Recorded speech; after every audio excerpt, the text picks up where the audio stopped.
नमस्कार दोस्तों, दी AB broadcast में आपका स्वागत है। आज इस वीडियो में हम यूक्रेन रशिया कॉन्फ्लिक्ट के पार्ट 2 के बारे में डिस्कस करेंगे। दोस्तों, अगर आपने इस टॉपिक के पार्ट 1 को नहीं देखा है तो मैं ये सजेस्ट करूंगा कि आप पहले जाके उसके पार्ट 1 को देखिए, फिर आके आप इस वीडियो को देखें। पार्ट 1 का लिंक आपको ऊपर आई बटन में और नीचे डिस्क्रिप्शन बॉक्स में मिल जाएगा।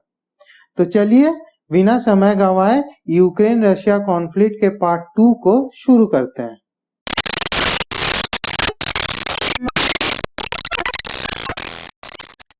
पार्ट 1 के चैप्टर 3 में हमने सोवियत काल में हुए मैन मेड अकाल के बारे में डिस्कस किया था, जिसे स्टालिन ने करवाया था। इसी अकाल को होलोडोमोर भी कहा जाता है। होलोडोमोर दो यूक्रेनी शब्दों का जोड़ है, होलोद जिसका मतलब होता है भूख और मोर जिसका मतलब होता है तबाही या विनाश। इस अकाल का मूल कारण था स्टालिन का कलेक्टिवाइजेशन पॉलिसी या सामूहिकरण नीति। कम्युनिस्ट पार्टी के आंदोलनकारियों ने किसानों को अपनी जमीन, व्यक्तिगत संपत्ति और कभी-कभी हाउसिंग सोसाइटी को सामूहिक खेती के लिए छोड़ने पर मजबूर किया। जो भी खुला और किसान सामूहिकता का विरोध करता था उन्हें निर्वासित कर दिया जाता था। सामूहिकता के कारण उत्पादन में गिरावट आई, ग्रामीण अर्थव्यवस्था बिखर गया और भारी मात्रा में भोजन की कमी हुई। इसने यूक्रेन के कुछ हिस्सों में सशस्त्र विद्रोह सहित किसान विद्रोहों की एक श्रृंखला को भी जन्म दिया। होलोडोमोर के बारे में मैं यहाँ डिटेल में डिस्कस नहीं करूंगा, वरना ये वीडियो बहुत लंबा चला जाएगा और शायद ट्रैक से भी भटक जाए। बस इतना कहूंगा कि ये अलग ही एक टॉपिक है और सोवियत काल का एक ऐसा अध्याय है जिसमें अलग से एक वीडियो बन सकता है। अगर आप ये चाहते हैं कि इस सब्जेक्ट पे अलग से एक वीडियो बनाया जाए तो आप प्लीज नीचे कमेंट करके बताइए। होलोडोमोर सोवियत एरा में घटा एक लौता घटना नहीं था। सोवियत एरा और पोस्ट सोवियत एरा में घटी प्रमुख घटनाओं को हमने एक टाइमलाइन में पिरोने की कोशिश की है। आशा करता हूं आपको पसंद आएगा।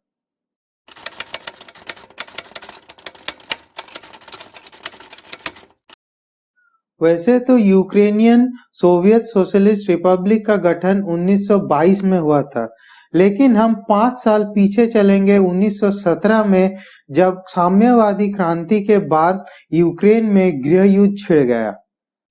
1917 से 1921 के बीच में हुई सोवियत यूक्रेनियन युद्ध या यूक्रेनियन सिविल वॉर में यूक्रेनियन बोल्शेविक्स ने कीव में वहां की केंद्रीय सरकार को हरा दिया और the Ukrainian Soviet Socialist Republic की स्थापना कर दी। बोल्शेविक्स कौन था ये जानना बहुत जरूरी है। रशियन में बोल्शेविक का मतलब होता है वन ऑफ द मेजॉरिटी।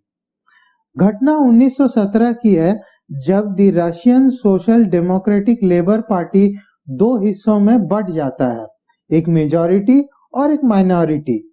इसी मेजॉरिटी ग्रुप का लीडर था व्लादिमीर लेनिन। बोल्शेविक इसी मेजॉरिटी ग्रुप के मेंबर को कहा जाता है। 1922 में Ukrainian Soviet Socialist Republic, Russian Soviet Federative Socialist Republic, Belorussian Soviet Socialist Republic और Transcaucasian Socialist Federative Soviet Republic ने मिलकर सोवियत यूनियन की स्थापना की। यूक्रेन सोवियत रशिया का ब्रेड बास्केट या उपजाऊ क्षेत्र बन गया, क्योंकि वहां की मिट्टी खेती के लिए उपजाऊ और संपन्न थी। सोवियत यूनियन की आबादी बड़ी होने के कारण भोजन की मांग भी बड़ी थी। यूक्रेन इस मांग को पूरा करने में सक्षम था और सोवियत संघ के लिए भोजन का प्रमुख सप्लायर बन गया। यही वो समय था जब यूक्रेन सोवियत रशिया के अधीन एक औद्योगिक विकास की ओर बढ़ रहा था। 1930 के दशक में जहां यूक्रेन का इंडस्ट्रियल सेक्टर तेजी से बढ़ रहा था, वहीं 1932 से 1933 के बीच यूक्रेन को मैन मेड अकाल या होलोडोमोर का सामना करना पड़ा। इस अकाल में लगभग 35 लाख लोगों को अपने जीवन से हाथ धोना पड़ा। इसी बीच दूसरा विश्व युद्ध आ गया। 1941 में जर्मनी और उसके अन्य सहयोगियों ने सोवियत यूनियन पर आक्रमण कर दिया। शुरू में कई यूक्रेनियंस नाजी सैनिकों को सोवियत शासन से मुक्तिदाता के रूप में देखने लगे, जबकि दूसरों ने एंटी जर्मन पार्टीशन मूवमेंट का गठन किया। इधर सोवियत शासनकाल में कई यूक्रेनियन राष्ट्रवादियों को अंडरग्राउंड होना पड़ा था। बहुत दिनों से अंडरग्राउंड रहे कुछ राष्ट्रवादियों ने एक यूक्रेनियन इंसर्जेंट आर्मी का गठन किया, जो सोवियत और नाजी दोनों सेनाओं से लड़ी। 1954 में सोवियत नेता निकिता क्रुश्चेव ने रणनीतिक रूप से महत्वपूर्ण क्षेत्र क्राइमिया यूक्रेन को सौंप दिया। कहते हैं कि इस हस्तांतरण ने रशिया और यूक्रेन के बीच टेरिटरी या भूखंड को लेकर चली आ रही संघर्ष और प्रतियोगिता को समाप्त कर दिया। मगर सही में क्या ऐसा था? ये हम आगे जानेंगे जब क्राइमिया पे डिस्कस करेंगे, क्योंकि क्राइमिया यूक्रेन रशिया क्राइसिस का एक अहम हिस्सा है। 26 अप्रैल 1986 यूक्रेन का प्रिप्याट शहर चेरनोबिल हादसे का केंद्र स्थल बना, जहां एक न्यूक्लियर प्लांट में भयंकर विस्फोट हुआ। इस विस्फोट ने उत्तरी यूक्रेन के सहित बेलारूस के कुछ हिस्सों को भी दूषित कर दिया। इस घटना ने रुख नाम से एक स्थानीय स्वतंत्रता आंदोलन को जन्म दिया, जो 1980 के दशक के अंत में सोवियत यूनियन के टूटने का कारण बन गया।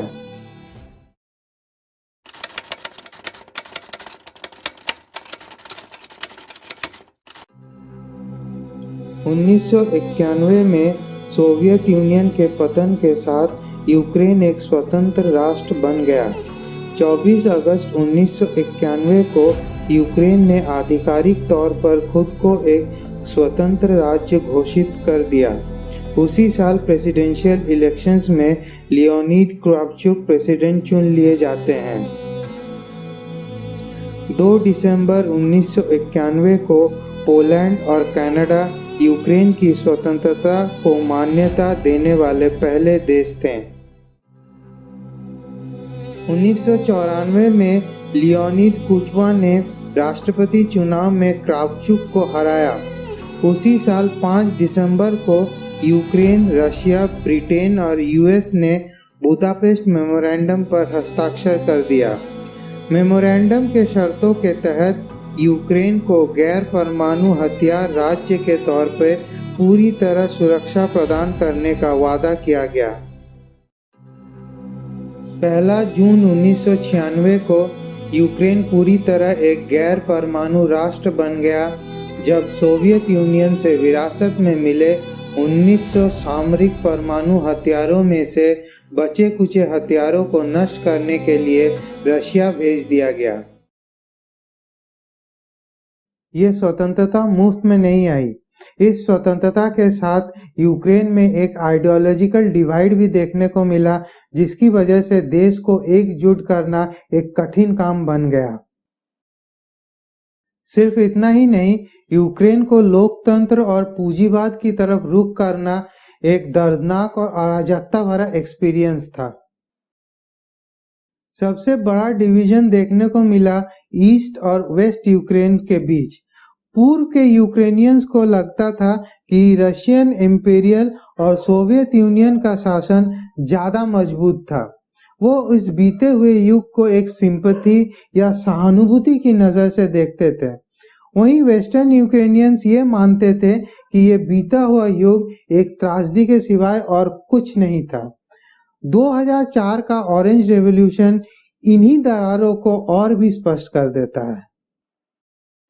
2004 में लियोनिद कुचमा ने ये घोषणा कर दी कि वो चुनाव नहीं लड़ेंगे और उसी साल राष्ट्रपति चुनाव में दो प्रमुख उम्मीदवार सामने उभर के आए, विक्टर यानुकोविच और विक्टर युशचेंको।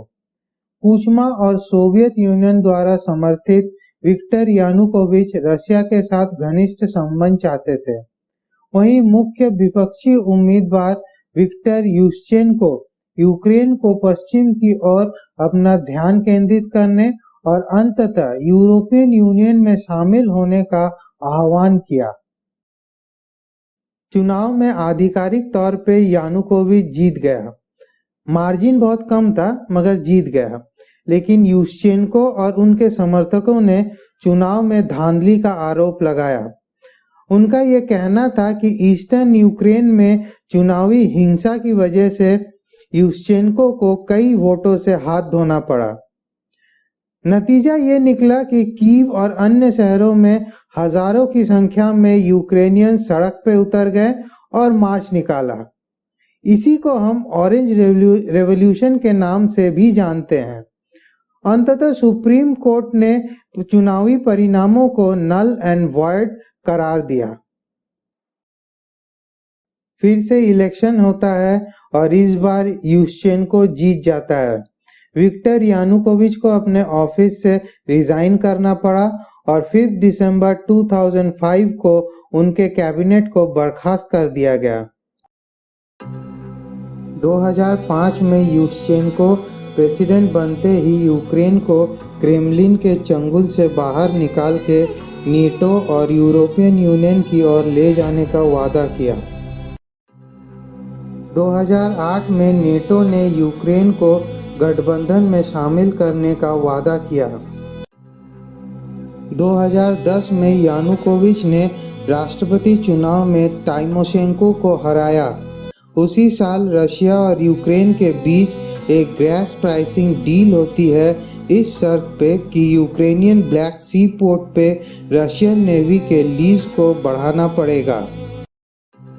2013 में यानुकोविच की सरकार ने यूरोपियन यूनियन के साथ व्यापार और सहयोग वार्ता को निलंबित कर दिया और मॉस्को के साथ आर्थिक संबंधों को पुनर्जीवित करने का फैसला लिया। यहीं से शुरू होता है द क्राइमिया कनेक्शन।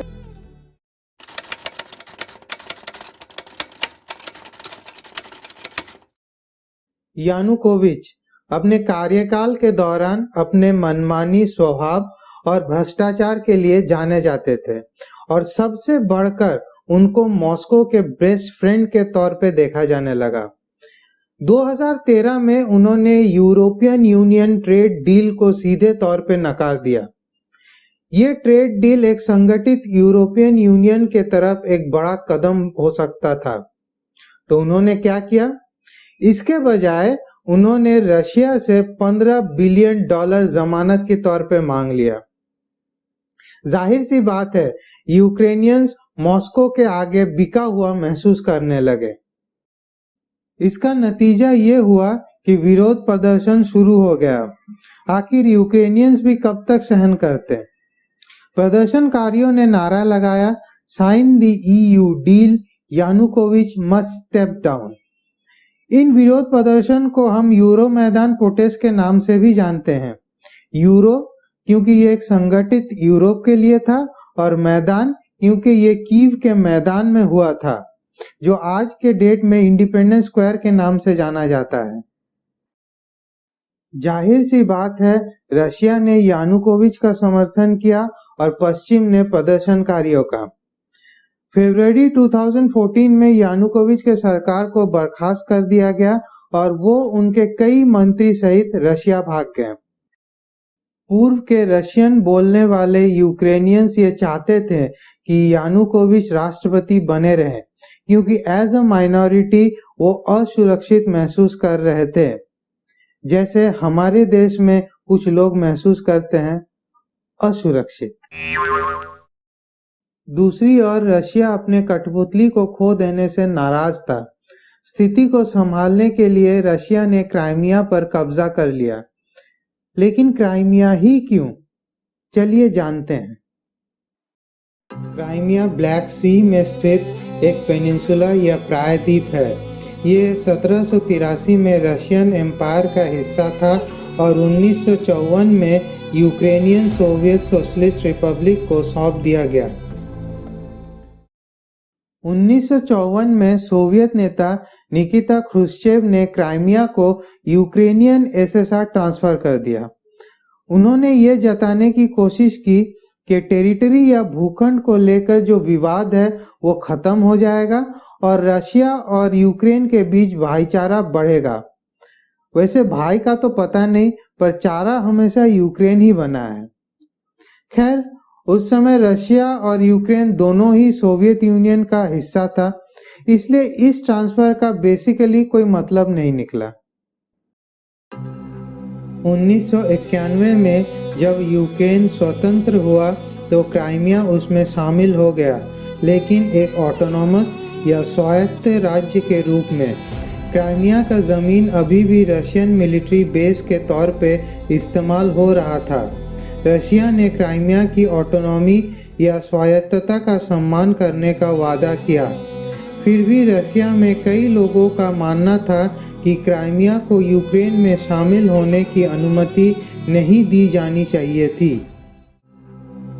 सितंबर 2008 में यूक्रेन के विदेश मंत्री वोलोदिमीर ओरिज़को ने रशिया पर क्राइमिया के नागरिकों को रशियन पासपोर्ट वितरण करने का आरोप लगाया। यूक्रेन के लिए ये एक रियल थ्रेट हो सकता था। रशिया का एक विदेश नीति ये रहा है कि वो किसी भी देश में रशियन नागरिक संरक्षण या प्रोटेक्शन के लिए सैन्य हस्तक्षेप या मिलिट्री इंटरवेंशन कर सकता है।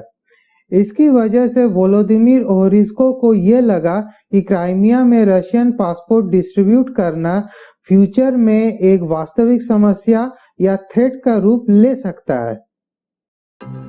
24 अगस्त 2009 को क्राइमिया के एथनिक रशियंस ने यूक्रेनियंस के खिलाफ विरोध प्रदर्शन चालू कर दिया और 2010 तक राजनीतिक सर्किट में ये अटकलें चल रही थी कि क्राइमिया को लेकर रशियन गवर्नमेंट कुछ कूटनीतिक योजनाएं बना रही है। इन योजनाओं का स्वरूप तब देखने को मिला जब फरवरी 2014 में यानुकोविच की सरकार गिराए जाने के बाद रशियन स्पेशल फोर्सेस ने सरकारी बिल्डिंग्स को जब्त कर लिया और उन पर रूसी झंडे को लहरा दिया। सुप्रीम काउंसिल ऑफ क्राइमिया ने जनमत संग्रह कराने के लिए मतदान का प्रस्ताव दिया, जिसमें प्रारंभिक प्रश्न ये था कि क्या क्राइमिया को यूक्रेन के भीतर अपनी ऑटोनॉमी को अपग्रेड करना चाहिए या नहीं। यूक्रेन सरकार के विरोध के बावजूद जनमत संग्रह कराया गया। आधिकारिक परिणामों ने बताया कि क्राइमिया में वोटिंग में भाग लेने वाले लगभग 95% 5 मतदाता रशिया में शामिल होने के पक्ष में थे। क्या ये मतदान निष्पक्ष था? इसका जवाब डिपेंड करता है आप किससे पूछ रहे हैं उस पर। पुतिन के लिए ये उत्सव का समय था क्योंकि वो मानते थे कि ये क्राइमिया की आज़ादी है। बाकी दुनिया के लिए या यूं कहें यूएसए के लिए ये क्राइमिया का कब्जा था।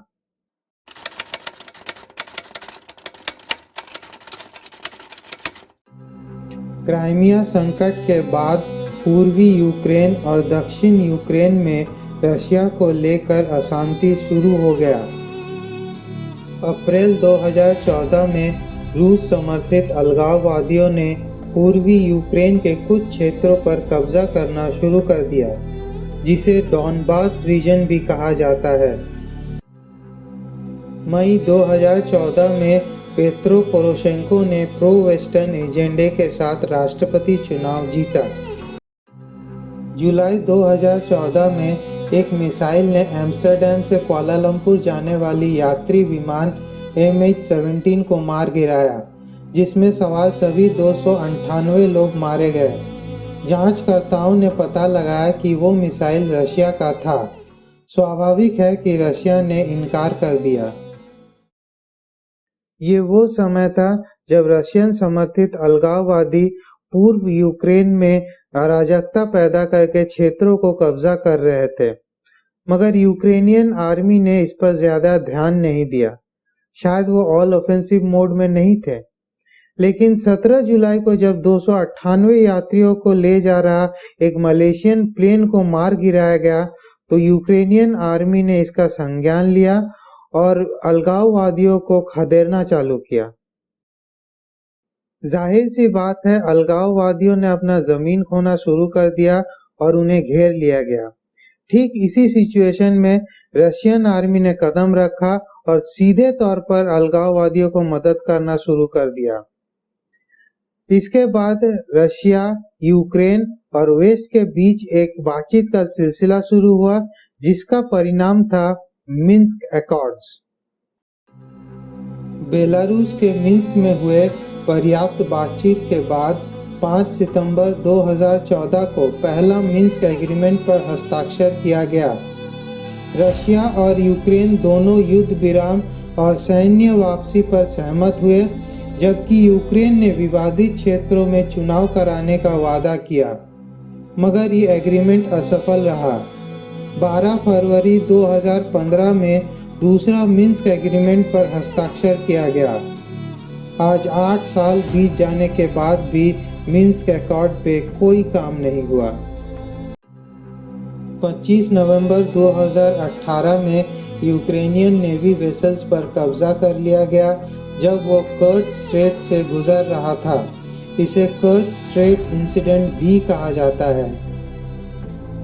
21 अप्रैल 2019 को राष्ट्रपति चुनाव के दूसरे दौर में अभिनेता और शोमैन वोलोदिमीर ज़ेलेंस्की ने जीत हासिल की। 2019 में वोलोदिमीर ज़ेलेंस्की भारी जीत के साथ यूक्रेन के राष्ट्रपति बने। आपको जान के ये हैरानी होगी कि 73% यूक्रेनियंस उन्हें सत्ता में लाने के लिए उनके पक्ष में मतदान किया था। मगर ये नतीजे क्यों? क्योंकि ज़ेलेंस्की राष्ट्र के मनोदशा के प्रतिनिधि के तौर पर उभर के आए थे। वो रशिया के मुखर आलोचक ही नहीं हैं, बल्कि रशिया द्वारा ईस्ट यूक्रेन पे आक्रमण की घोर निंदा करते हैं।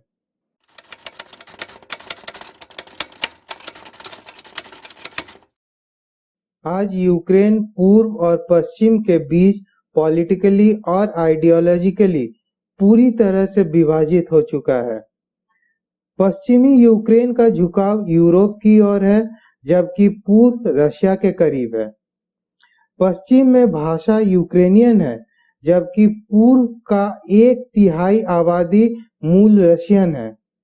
पश्चिम में रशिया को संदेह की दृष्टि से देखा जाता है, जबकि पूर्व में रशिया को साझा इतिहास के दृष्टि से देखा जाता है।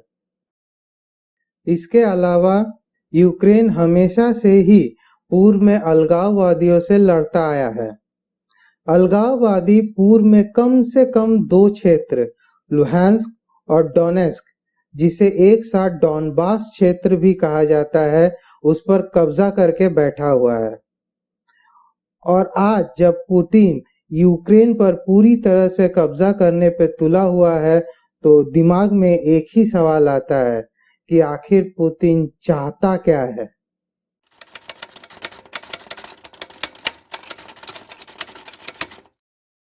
चौबीस फरवरी 2022 जब रशिया ने यूक्रेन पर हमला किया था।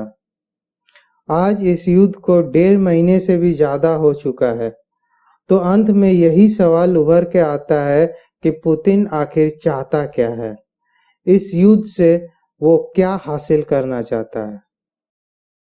अगर जियोपॉलिटिकली बात को समझें तो पुतिन नेटो को रोकना चाहता है। नेटो यानी नॉर्थ अटलांटिक ट्रीटी ऑर्गेनाइजेशन, जो एक मिलिट्री अलायंस है नॉर्थ अमेरिका और यूरोप के कई देशों के बीच। और अगर मैं गलत नहीं हूं तो नेटो में अभी 30 मेंबर कंट्रीज हैं। यूक्रेन भी नेटो ज्वाइन करना चाहता है, लेकिन पुतिन ये नहीं चाहता। वो नहीं चाहता कि नेटो यूक्रेन सहित कोई भी एक्स सोवियत राज्य में अपना विस्तार करे। यहीं पे खत्म नहीं होता है। रशिया के डोमेस्टिक पॉलिटिक्स पे एक नज़र डालते हैं। जब रशिया ने क्राइमिया पर कब्जा कर लिया तो पुतिन का अप्रूवल रेट एक झटके में बढ़ गया और यूक्रेन पे कब्जा करना मतलब रशिया के सुपर पावर इमेज को पुनर्स्थापना करना। तीसरा कारण है इतिहास को बुनियाद बना के खड़ा किया गया एक सुप्रीमेसी का आइडियोलॉजी। पुतिन रशियन इंपीरियलिज्म और होली रूस के अवधारणा को पुनर्जीवित करना चाहता है। जब पुतिन ने कहा था कि रशियंस और यूक्रेनियंस एक ही है तो वो सही था, क्योंकि 6 में से 1 यूक्रेनियन एथनिक रशियन है और 3 में से 1 का मातृभाषा रशियन है। मगर दूसरी तरफ ये भी सही है कि 1991 से पहले यूक्रेन रशिया के शासन में था। इनफैक्ट 1991 से पहले यूक्रेन कभी स्वतंत्र रहा ही नहीं, सिवाय कुछ अवधि के लिए। इसके अलावा भी पूर्वी यूक्रेन हमेशा से रशिया को प्यारा रहा है। कारण है उसका ज्योग्राफी। वहाँ की जमीन उपजाऊ है, वहाँ कोयला है, वहाँ आयरन है। अगर हम इतिहास में वापस लौटे तो हमने देखा है कि कैसे रूसीफिकेशन किया गया, कैसे स्टालिन ने एक अकाल को अंजाम दिया। तो ये जो यूक्रेन और रशिया के बीच के हिस्टोरिकल कनेक्शन का नैरेटिव है, इसको इसी तरह से डिजाइन किया गया था। तो मेरा सवाल ये है कि क्या रशिया इतिहास को बुनियाद बना के यूक्रेन पे अभी अपना दावा ठोक सकता है या उस पर कब्जा कर सकता है? आपको क्या लगता है? कमेंट करके जरूर बताइए। तो मिलते हैं किसी और वीडियो में कोई और इंटरेस्टिंग टॉपिक के साथ। वीडियो को लाइक और शेयर कर दीजिए और जो भी इस चैनल से पहली बार जुड़ रहे हैं वो सब्सक्राइब जरूर कर दीजिए और बगल वाली घंटी को बजा दीजिए। तब तक के लिए जय हिंद, वंदे मातरम।